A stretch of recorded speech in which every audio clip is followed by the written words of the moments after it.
and 6% were critical.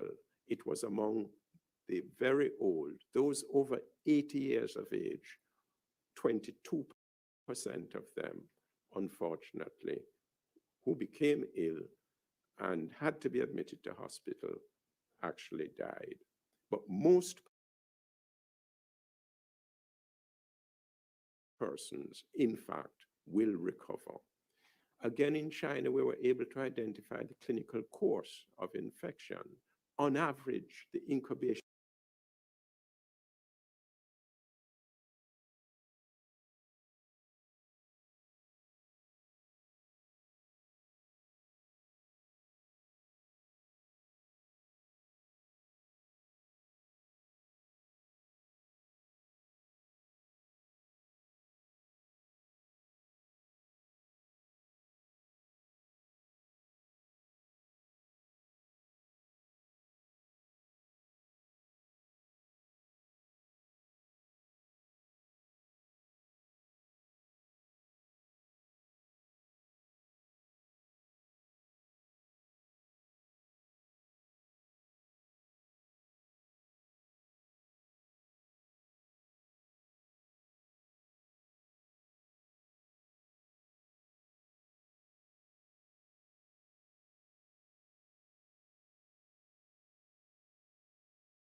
kind of epidemic.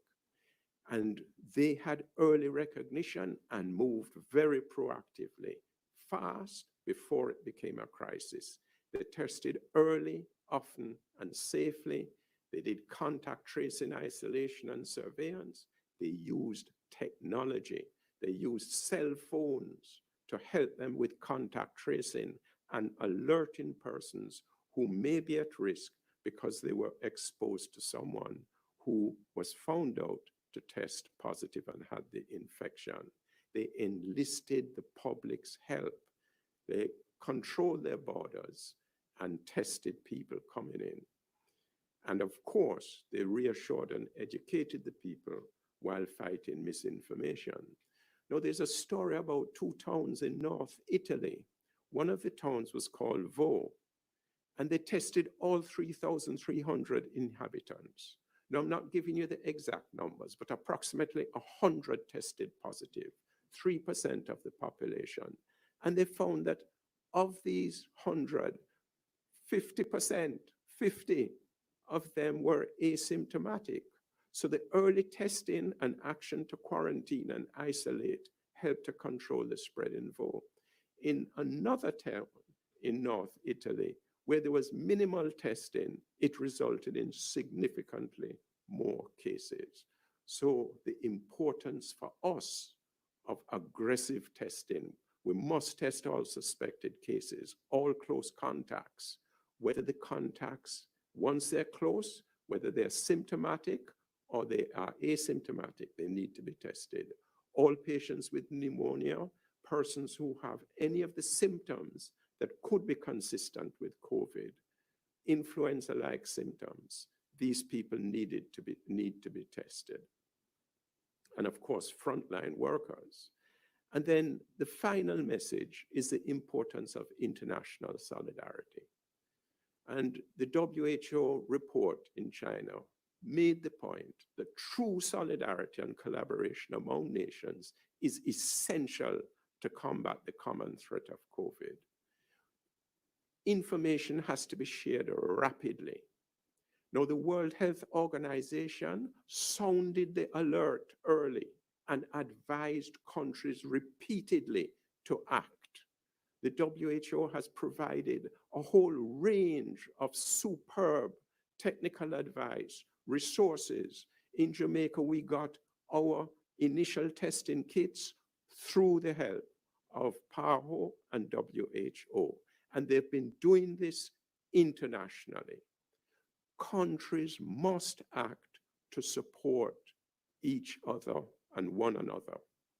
We have to share the lessons that we can learn from controlling and containing COVID and ensure that all countries benefit from the technology, tests, and any new treatment and vaccine that is developed.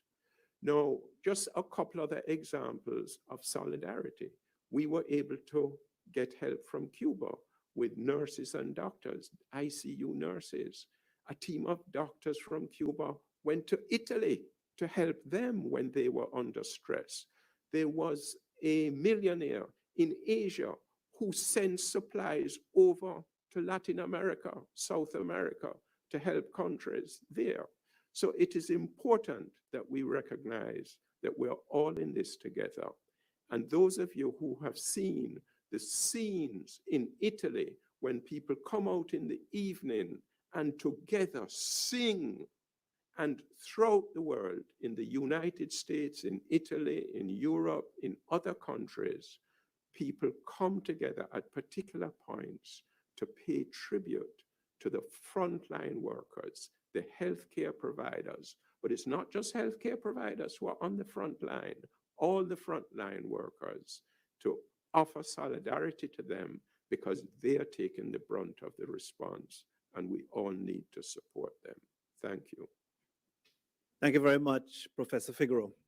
I like the point that you make, that we're really in this together, and this is a pandemic, and by the very nature that it affects all countries worldwide, that we can share and learn from these experiences. I recall the governor of New York talking about one state helping another with ventilators because it's moving at different phases. So as you no longer need your ventilators, maybe another place can use it. So I think that's the philosophy that you're sharing here. So certainly I think the question about testing comes up again. Now, it was raised before by Professor Celia Christie and Dr. Joshua Nzinga. And you quote the story of the town or the city of Vo in Italy. And perhaps I can ask you, in the context of, given the cost of testing, Dr. Nzinga shared with us this morning that molecular type tests are very expensive. If I hear the success story of Vo that you're presenting, there seems to be a case where you say if we test early and we test everyone, that there's some benefit in understanding the nature of the epidemic in that particular setting, and we can take action to follow. Are we at a point where we can talk about cost effectiveness of such a strategy, given the kinds of tests we have in the market, and the call for a public health approach that may say early and wide testing is of value? Could you say something about that, vis-a-vis, cost and effectiveness? Yes, I think this is a very important question. And at this point, the tests are quite expensive. They're labor intensive. It takes us at least about 8 hours currently to do this test in Jamaica. And if you do it from the time when the swab is taken, get into the lab, and then done, sometimes it's 24 hours before you get the result. In Wuhan, in China, after several weeks of doing this, they managed to get the testing time down to 4 hours. Now, what I am hoping is that given the technology, and many companies in the United States, Europe, China, and in Asia, that they're going to be developing tests that will become less expensive, they'll become more rapid, and these kind of tests will help us to do, hopefully, point of care testing. In China, they used to get the person to wait on the result before sending them home. So they didn't send home anyone who was positive. Now, if we have to do our best with testing with what we have, hopefully we'll get more rapid tests. But there's another approach that we can take, which will help in part. And that is, we can use a clinical definition, case definition. So anyone who has symptoms that are suggestive of COVID, let us act as if that person is positive so they can self-isolate at home, wear a mask, ensure that household persons are not in close contact with them, although they are supporting them. And we can use this clinical case definition so that people take precautions upfront. Also, because we know people could be infected before they develop symptoms or even are asymptomatic, when we are in public, we should behave as if we are infected. And therefore, it would be better to maintain the social distancing. Once you go into a crowded place, public transport, put on a mask, hand wash, sanitize regularly. So we have to adapt to our resources and situation to deal with it, even while we await and hope for less expensive, rapid technologies to support us.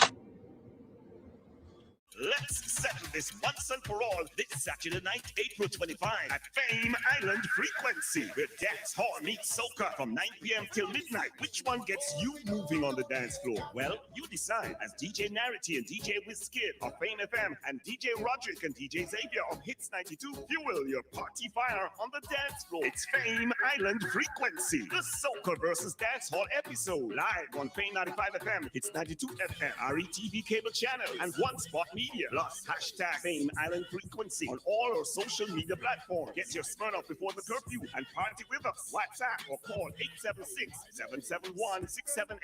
Fame Island Frequency, powered by Smirnoff. How do you smash? Must be 18 years or older. Enjoy Smirnoff responsibly. Hello, we are here for you.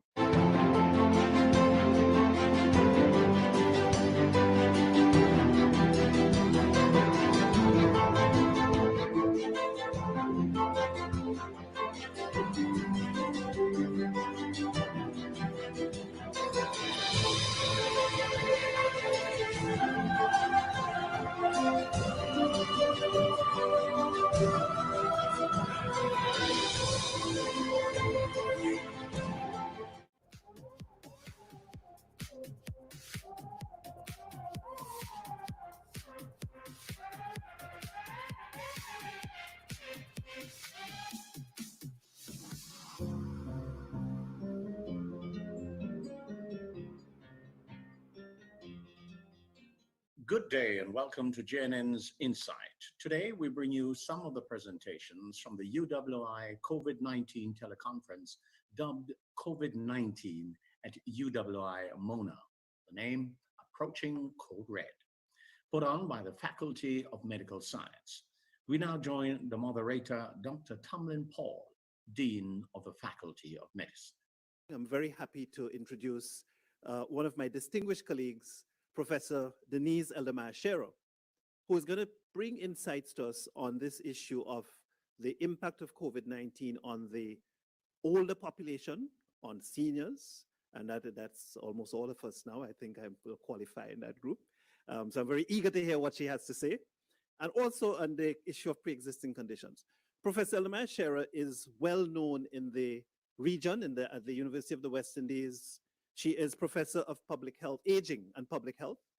She's also the director of the Mona Aging and Wellness Center and a former head of the Department of Community Health and Psychiatry. And she wears many hats. It will take the whole morning for me to give all of the full introduction for this distinguished lady. But certainly, ladies and gentlemen, it's my pleasure to welcome to the podium our Professor Denise Eldermeyer-Scherer to speak on protecting the vulnerable seniors and the pre-existing conditions. Professor Scherer. Thank you very much, Dr. Paul. Let me add my word of congratulations to you, to Prof. Christie, for pulling this together, and of course for including the older persons in it. You mentioned the issue around seniors. Now, seniors are only 12%, 13% of the population across the Caribbean. However, we are taking our messages from what we have seen happen in particularly China and Italy, where the information is available from. And if the current slide speaks to that, and it tells its own story, in that you look at the death rate in the 80-year-old versus the 50 to 59, and you see the dramatic increase in that older age group, 80 and over. There has been emphasis more recently on the 70 and over, and with just cause, because as you can see, that's 8% in that age group, 70 to 79, that was kind of getting buried. Hence, whereas we started off talking about over 80, and you will notice that the initial regulations here or directions actually said 75, and in the government's last go round of regulations, it changed to 70, and there is scientific evidence for that. We do speak about, they speak about pre-existing conditions, we speak about comorbidities. Again, we had started off talking about diabetes and hypertension, which are still very critical, both of them, as you can see from this slide, being 9.2 and 8.4. But you will remember that there was a case here in Jamaica that they wondered if it was COVID or heart disease. And we are now finding, and this is WHO CDC information, cardiovascular disease is in fact the comorbidity most associated with death rates at 13.2%, and is significantly higher than the other three individually. And therefore the issue around MIs, etc., is very important. Raises an important point that I want to make on this slide. We have to be very careful about the focus on COVID-19 when it comes to older people, because with the high rate of comorbidities, we are still seeing the heart attacks, we are still seeing the illnesses that we see in the older person, and we have to be sure that they don't get buried under the COVID-19 initiatives.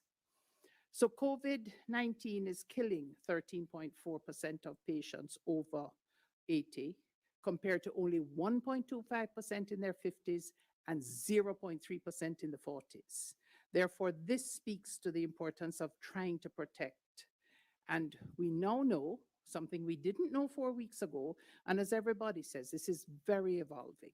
As we get more and more cases, unfortunately, we get more and more information. The sharp divide is at age 70. It's 4% of people in the 60s, doubling for the 70s. So we begin to see that it's 70 and over where we need to focus. And I found the next one, got it yesterday, interesting. In Italy, of the persons dying, 83% of them were over 60. So there's no doubt about it. So why are older people so vulnerable? Aging in itself causes an increased risk, and I'll show you why, than the earlier years. And they're not able to fight the virus as well, because the older immune systems are weaker, the wear and tear of time. What is happening is that each time your body has to fight something, it takes its toll on the immune system, coupled with the aging changes of less cells, etc. And therefore, by the time you get to 70 and 80, the system is simply not as responsive as it was before. It also, aging itself, slows down the body's responses. To the reaction time actually decreases. That's wrong. So, sorry, increases is correct. So you take that much longer. Just think of somebody that you are speaking to and the pause before they answer you. That takes place throughout the body. So when you speak to the immune system and you say, I'm on board, I'm a virus, it takes a while for the immune system to respond.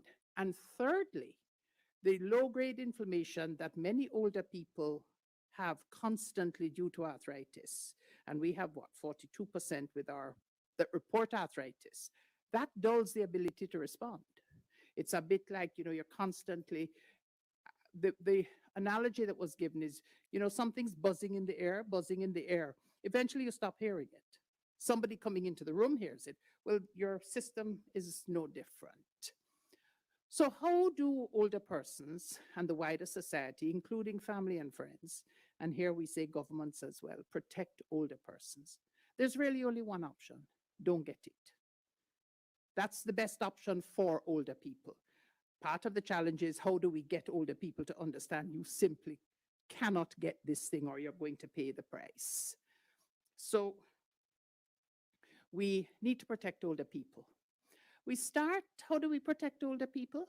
We start with all of the guidelines on sanitizing and washing hands, and this, as has been distributed. Sometimes challenging, especially in communities where there is no water. And I will mention the social distancing and what happens in high density communities. So you follow all of those guidelines, regardless of whether you're staying at home or not, regardless whether you're avoiding all contact. You still have to do the sanitizing. You still have to cough into the tissue and throw away the tissue. Now, we know a lot of older people use a rag and use a towel. That does not work during COVID.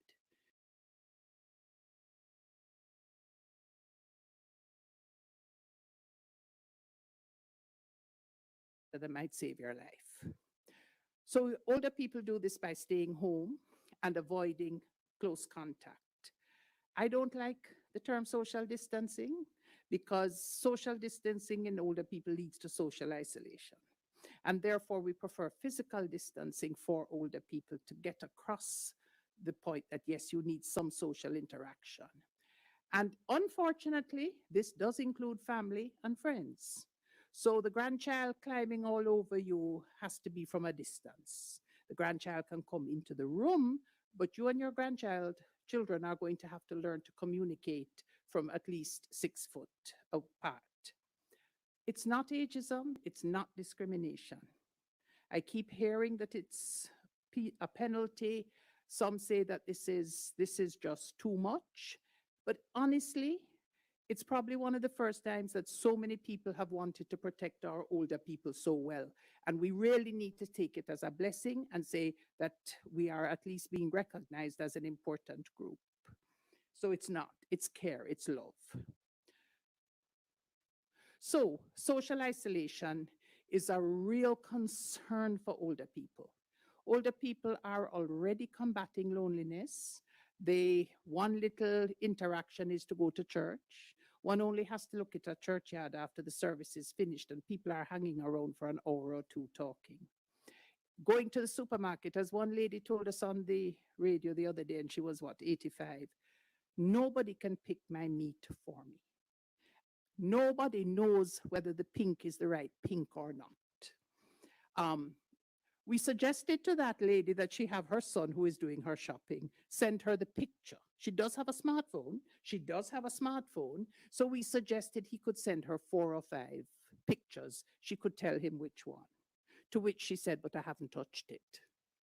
So it's really about behavior change. And it's really about adjusting your life, bearing in mind you want life. So you don't want to put yourself in harm's way. Also, interaction with people for older people is all about self-worth. It's about feeling wanted. It's about feeling needed, that caring for the grandchildren. So many of our older people are really missing the school pickup, because that's when they interacted. That's when they felt important, when somebody would say, please pick up Johnny at school. And therefore, as we look to the social isolation, we need to find ways that older people can still consider themselves important and worthwhile. It means no hugging. No hugging does not mean no contact. And I think that's an important message. Communication and staying in touch is therefore key. And how do you do this? And here families have a key role, because we've gotten used to saying, well, okay, 80% of our older people are fine. They're physically and mentally well. And that comes from the 2012 study of older people. We actually only have 8% dependent.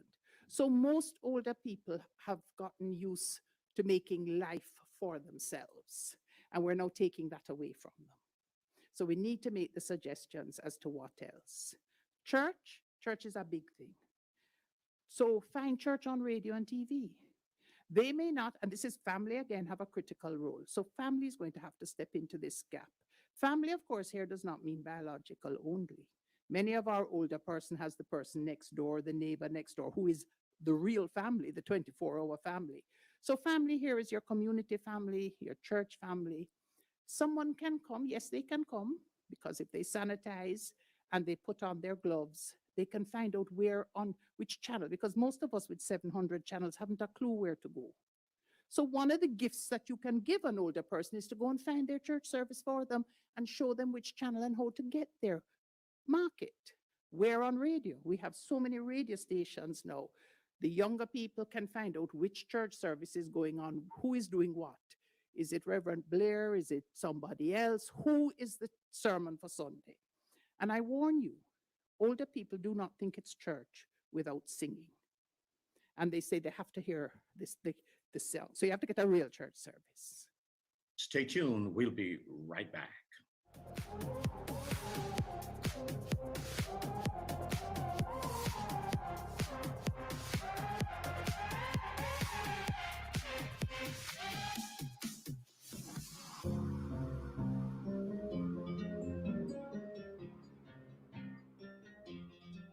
Let's settle this once and for all this Saturday night, April 25 at Fame Island Frequency, where dance hall meets soca from 9 p.m. till midnight. Which one gets you moving on the dance floor? Well, you decide, as DJ Narity and DJ Wizkid of Fame FM and DJ Roderick and DJ Xavier of Hits 92 fuel your party fire on the dance floor. It's Fame Island Frequency, the soca versus dance hall episode, live on Fame 95 FM, Hits 92 FM, RETV cable channel, and One Spot Media, plus hashtag Fame Island Frequency on all our social media platforms. Get your Smirnoff before the curfew and party with us. WhatsApp or call 876-771-6785. Fame Island Frequency, powered by Smirnoff, how do you smash? Must be 18 years or older. Enjoy Smirnoff responsibly. Hello, we are here for you. COVID-19 tip: how to put on, use, take off, and dispose of a mask. Avoid touching the mask while using it. If you do, clean your hands with alcohol-based hand rub or soap and water.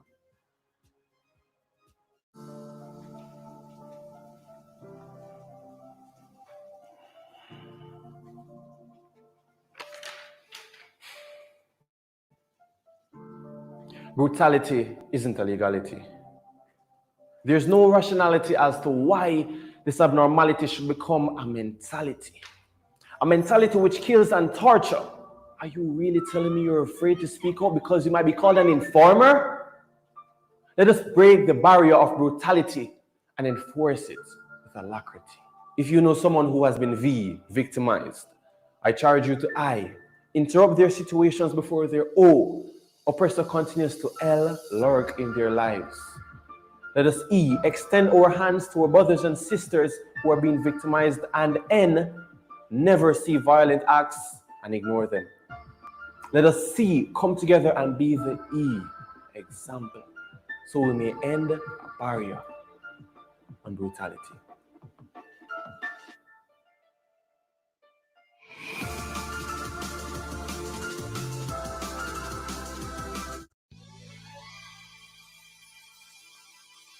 Power up your weekend with a Weekend Star, where we have everything exciting to power up your weekend. As sports magazine, more entertainment coverage, weekend escape, and even more of what is happening to people out there. The Weekend Star, we gather the most interesting, the most compelling, and most entertaining stories to kickstart your weekend. The Weekend Star, still the people paper. Get your copy this Friday.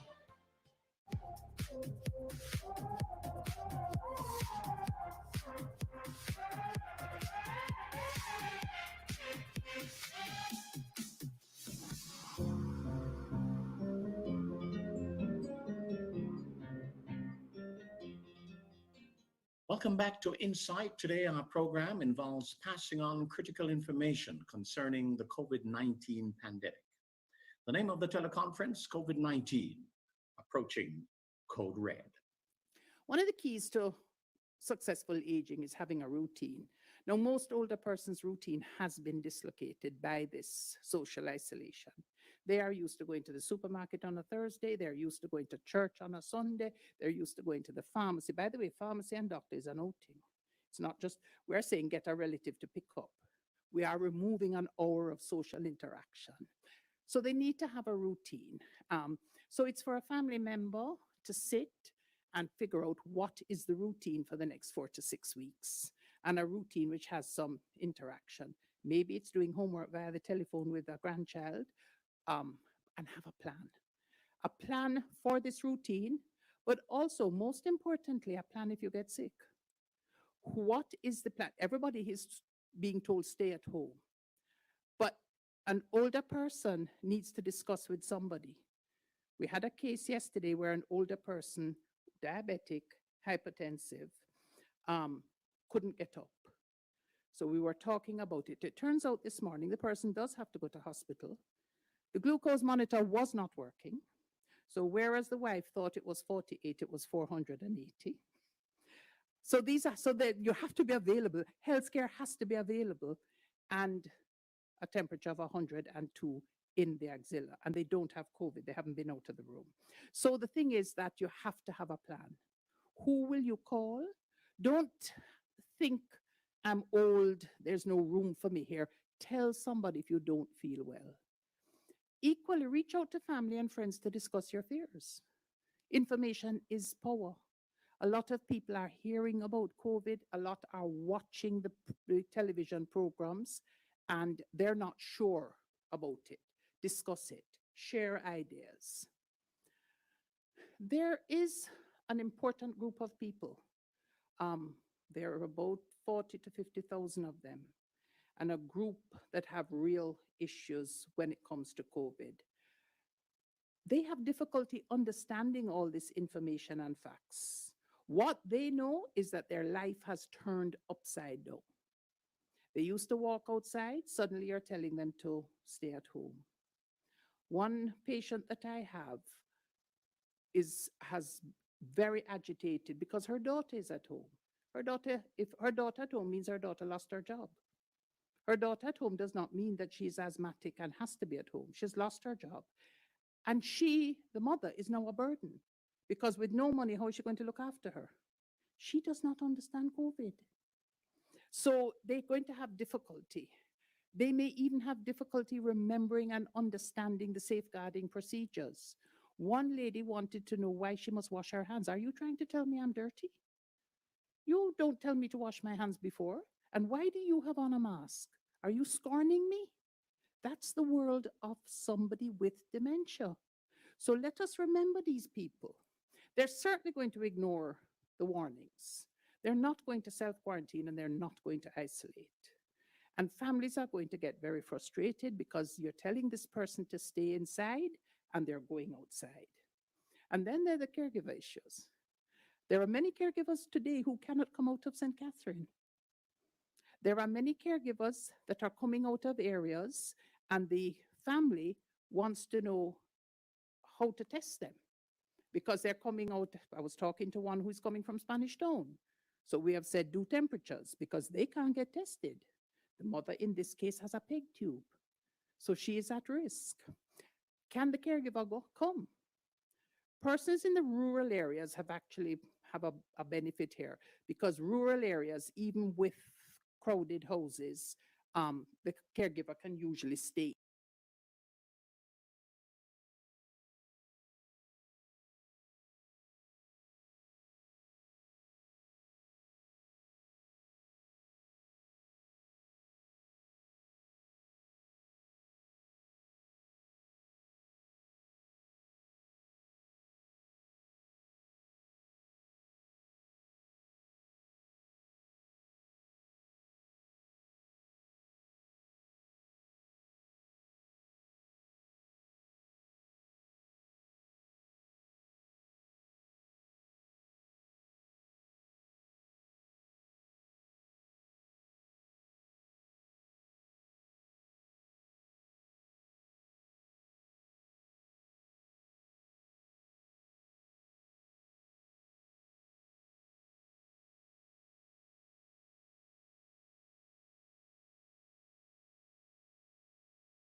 natural response to loss, be it loss of your job, for persons who've lost family members, loss of a family member, loss of the things that we have been accustomed to doing, yes, just our daily routine and interacting with people.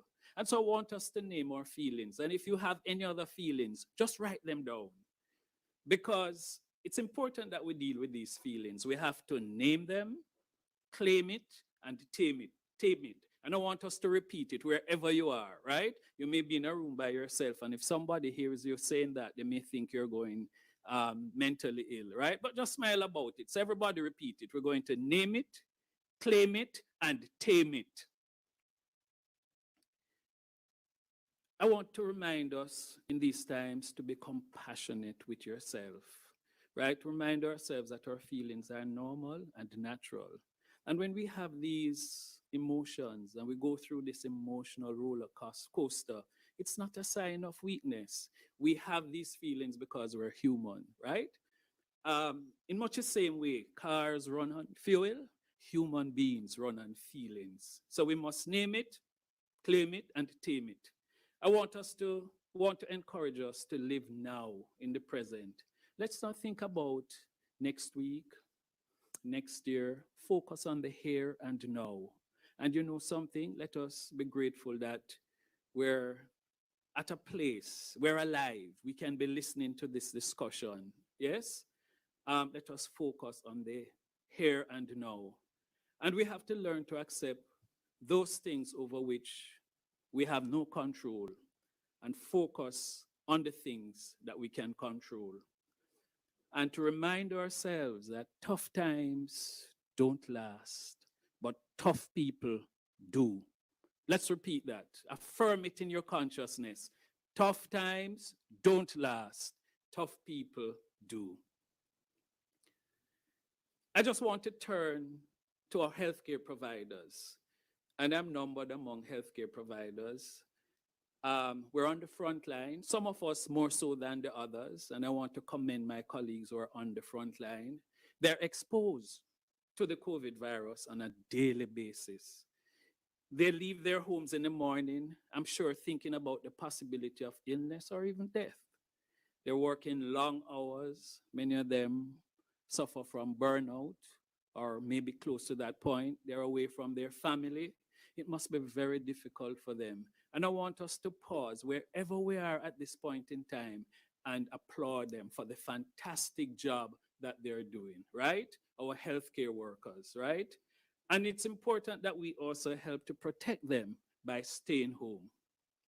And so, to our healthcare providers and all of us, I just remind us to ensure self-care, take care of self, ensure we're having adequate rest, we engage in physical activity as best as possible, pay attention to our diet, and manage stress, whatever way you learn to do it, whether through physical activity, through your spirituality, prayer, relaxation techniques, manage stress, especially during these difficult and uncertain times.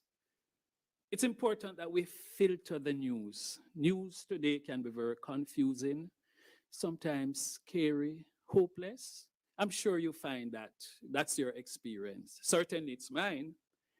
And what we have to do in these uncertain times, confusing times, is that we have to set limit on television watching, being on the internet or social media time. It's very important. And sometimes it's important for us to decrease a conversation. Somebody calls you. Next time you get the call and somebody wants to talk to you about COVID, tell them you want to take a break from that. You want to think about something positive. Yes? We have to shift the conversation sometimes. And remember, your actions count. Everybody, we must take responsibility for our actions. And I'm not going to go through these. We know the things that we need to do. And I know many of us have been doing a great job here in terms of our hygiene, respiratory etiquette, avoiding close contact, staying home if sick, cleaning objects and surfaces. Very good. And I want us to pat ourselves on our shoulder for the fantastic job that we're doing. Everybody, it's a butterfly hug. Excellent, right? And let us remember our actions count. Let's continue to do that. I want us to remember that it's important in these times of physical distancing to remain connected. And we can do that through whatever way works for us: telephone, text, social media, chat rooms, Zoom, WhatsApp, etc. Right? But let's remember to stay connected. And as we try to stay connected, I want us to pause wherever we are and to sing with me. I can't sing, but I will read the words. We're going to have a sing along. Reach out and touch somebody's heart, not hands. Make this place, make this world a better place. So everybody, reach out and touch somebody's. Make this world. If you. Excellent, right? Now we're going to sing this along throughout the COVID season, right? Reaching out and just touching somebody's heart and making this world a better place. It will be a better place.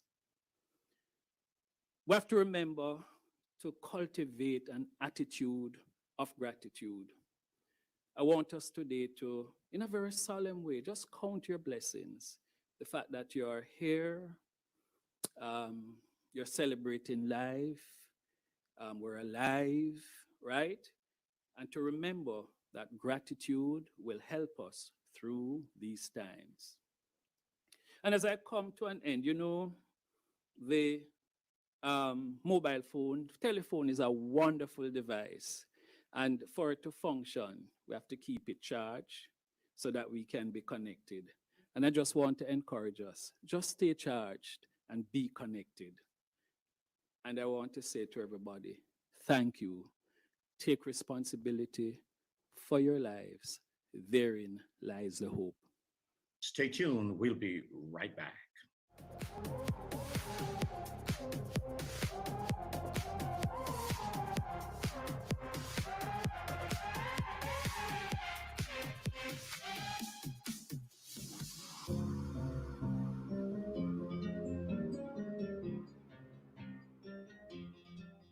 For a clearer understanding of the issues of the day, the cause and effect, join GNN's Insight on Wednesdays at 10 a.m. Insight, a deeper look at the story behind the story. Insight, your reality check on what matters most. That's Wednesdays at 10 a.m. on GNN for your insight. GNN, news worth watching.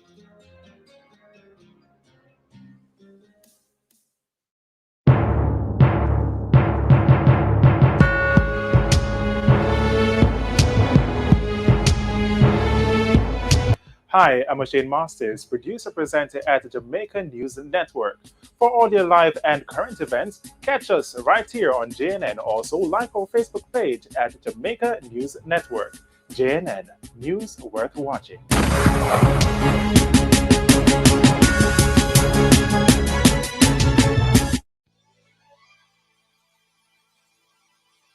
Power up your weekend with a Weekend Star, where we have everything exciting to power up your weekend. As Sports Magazine, more entertainment coverage, weekend escape, and even more of what is happening to people out there. The Weekend Star, we gather the most interesting, the most compelling, and most entertaining stories to kickstart your weekend. The Weekend Star, still the people paper. Get your copy this Friday. We have it.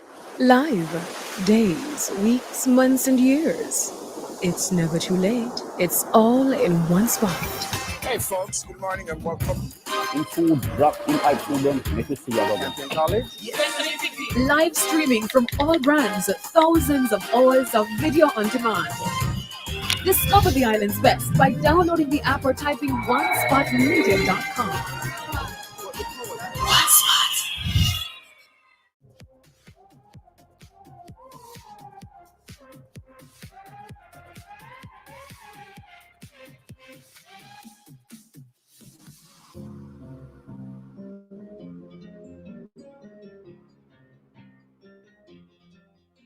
Welcome back to Insight. Today, our program involves passing on critical information concerning the COVID-19 pandemic.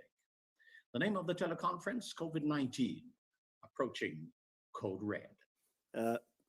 Very encouraging words from our professor of mental health, and certainly an encouragement for us.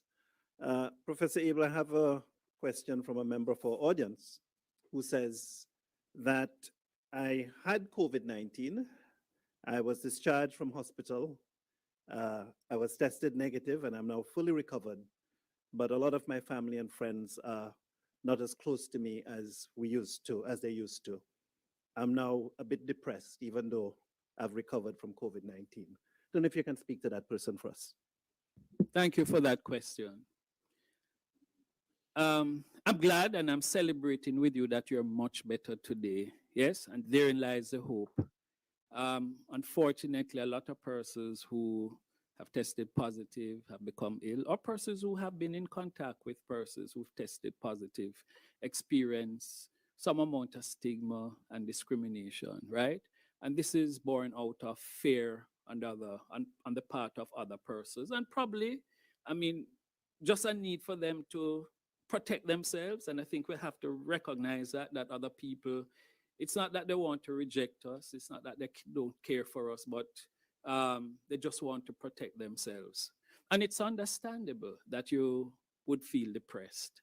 And I probably should have touched on that earlier, that for all of us, but more so persons who have been affected, we're at great risk of longer term psychiatric problems such as depression, chronic anxiety problems. Other persons may develop post-traumatic stress disorder. It's a possibility, especially for our healthcare workers who are on the front line, working day in, day out. Other persons may even develop conditions such as obsessive compulsive disorder. Know that we have to be washing our hands and going through this routine continuously. For some persons, it may become an obsession, right? And they have difficulty coping with it, yes? So a whole host of psychiatric mental health problems may develop. And you're highlighting the fact that you are getting depressed. Just to remind you that depression is a common disorder. And what you need to do is to reach out to mental health provider, yes, to your mental health provider, so that we can do a proper evaluation and to determine what sort of support you need, whether it's going to be talk therapy or you need to be on medication or whatever, right? But just encourage you to keep faith, keep hope alive, do the things that work for you, whether it's prayer, relaxation technique, whatever, right? But just to recognize that it's not, depression is a possibility here. And so I'm really thankful that you've shared this with us and really happy to have clarified some issue. Thanks very much, Prof. We are really prompted and pushed by your talk to leave with hope as we approach Code Red, and depending on where your situation is, all of the issues you raised with the fair and so on, that even as we physical distance, you said, I think Prof. Shera said it, that for the elderly, she doesn't like the word social distancing. As we distance ourselves physically and protect ourselves from the virus, we are going to be encouraged, Prof. I leave with this to say, reach out and touch somebody's heart and make this world a better place. It's okay to touch the heart at this time. So thank you very much, Professor Wendell Abel. A very able presentation, if I may say so, this morning at our COVID-19 pandemic conference. Thank you.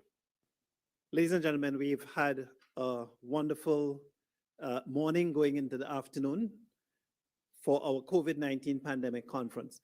We chose the title, Approaching Code Red, signifying that we are about to approach, if some people will argue that we're there, but certainly a heightened stage of engagement with respect to the pandemic. The last time we met, we spoke about preparedness, and I must say that preparedness is always on the table because we prepare early, but we must continue to prepare right through this phase of the pandemic. Today we had a range of speakers. We had excellent speakers, and I think you'll agree with me that what they brought to the table was that sense of heightened awareness and deeper engagement with respect to the management of the pandemic. If you have felt anxious, if you have felt scared, afraid, if you have felt depressed, then I hope that today what the University of the West Indies here in Jamaica has brought to you is, one, credible information, and around that, a sense of hope and a sense of we can. Yes, we can. And certainly when we hear of the efforts being put forward, when we hear of the intellectual thought, when we hear of the thought leadership, and the kind of expertise that we have, it certainly brings to my mind a sense that we can have success over the containment, mitigation, and control of the COVID-19 pandemic, not only in Jamaica, but in our Caribbean region. Our university, and again, I mentioned our Vice Chancellor, Sir Hilary Beckles, is a regional man. In fact, he's a global man. And what the university does at times like these, in these crises, is important in terms of the impact that it has globally. We have come together as a region. We have come together as academics. We have come together as with partnership with ministry, with government, with the public health system to make an impact on COVID-19. And I'm happy today that we're leaving this conference with that sense of solidarity. We heard about it. We heard that from previous speakers. Professor Figueroa, even the sense that we're engaging in the solidarity trial, WHO trial, says that we are in this together. We heard the words of Professor Abel saying that hope is alive and hope is there, and we are in this together. So as we close, I want to encourage everyone to look after yourselves, look after your families, look after your community. Let us continue to love and protect ourselves as we love and protect each other. And as Prof. Abel encouraged us to do, reach out and touch, not somebody's hands, social distancing is still there, but reach out and touch somebody's heart. So maybe what we say, physical distancing is there, but social connection, reach out and touch somebody's heart. Let's help somebody today as we go forward. As I close, I want to say thanks to all of our speakers, all of our distinguished panelists who came, presented, took the time. It's a busy time for many of our speakers, but they took the time to present. On your behalf, I want to thank them and to really wish them well and show appreciation for their support. I want to say a special word of thanks to Professor Celia Christie, who is a visionary, really. She spoke, you heard her speak earlier on the natural history of COVID-19, but she's really the force and the vision behind a lot of what we're doing at this time in terms of getting this scientific information out, pushing the university to be forward thinking and to provide information to the public. So special thanks to Prof. Christie for her leadership and for her vision. I want to thank the Mona Information Technology Service team, in particular the UWI Mona Media team. That's a special group that we have, and I must big them up. They have taken the time out of a situation where some of them should really be, looking after themselves now and doing stuff, but they've come and helped us to get this show on the road.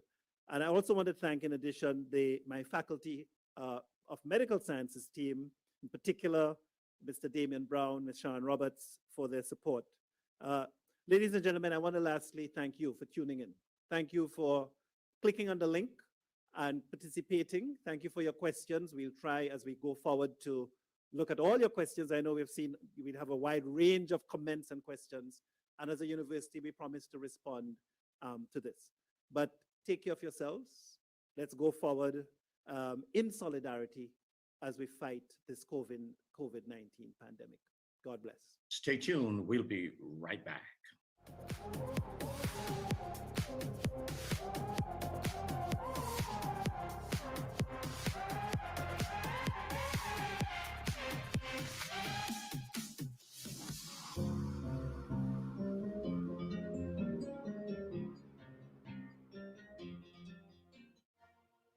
COVID-19 tip: wash your hands. Wash your hands with soap and running water when hands are visibly dirty. If your hands are not visibly dirty, frequently clean them by using alcohol-based hand rub or soap and water.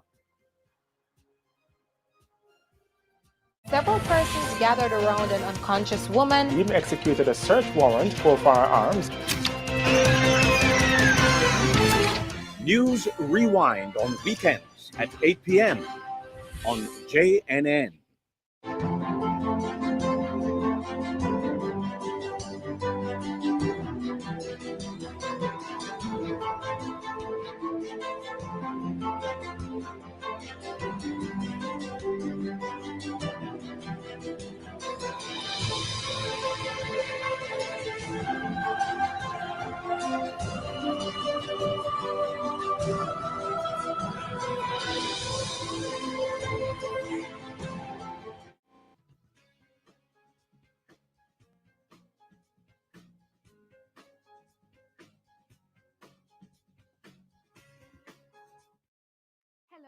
welcome to another edition of Interface. I'm Sasha-Lee Hamilton.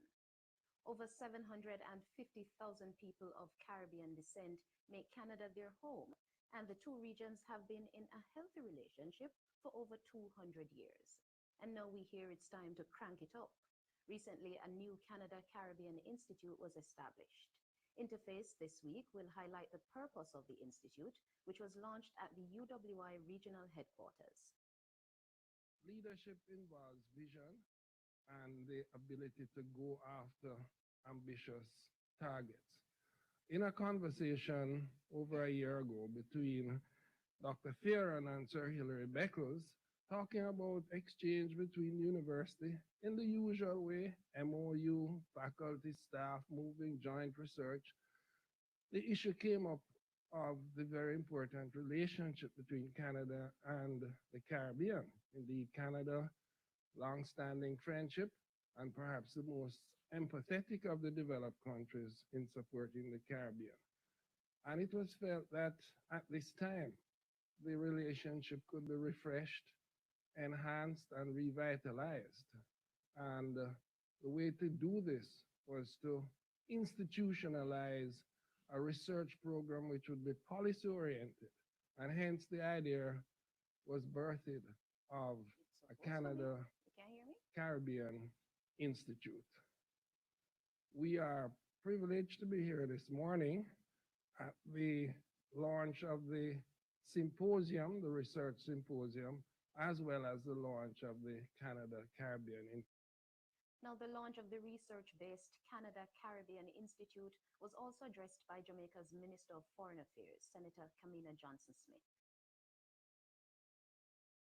Ladies and gentlemen, Canada and the Caribbean have indeed a long-standing relationship. Our bonds of friendship span over 2 centuries, and we both share interests and values in several global areas: security, trade and investment, resilience, climate change. It's therefore most timely that two such respected universities, the UWI and Brock University, have found synergies for an enduring partnership through the establishment of the Canada-Caribbean Institute. Today's symposium is undoubtedly an important step in building bridges and maximizing potential between Canadian and Caribbean academics in the areas of education, research, and data gathering. In perusing your program, of course, my attention was drawn to the session on Caribbean culture and the diaspora, the topic being of double relevance and interest to me, given not only the large Caribbean diaspora present in Canada, but of course my own ministerial portfolio responsibility for diaspora affairs. Caribbean nationals have most certainly made significant contributions to the diversity, cultural, social, and economic tapestry of Canada. And of equal importance is their abiding loyalty, philanthropy, and socio-economic contribution to the sustainable development of their home countries. Cognizant of these developments, Jamaica has formulated a national diaspora policy, which has now been approved by Cabinet for tabling in Parliament as a green paper. The policy seeks to provide foundational institutional framework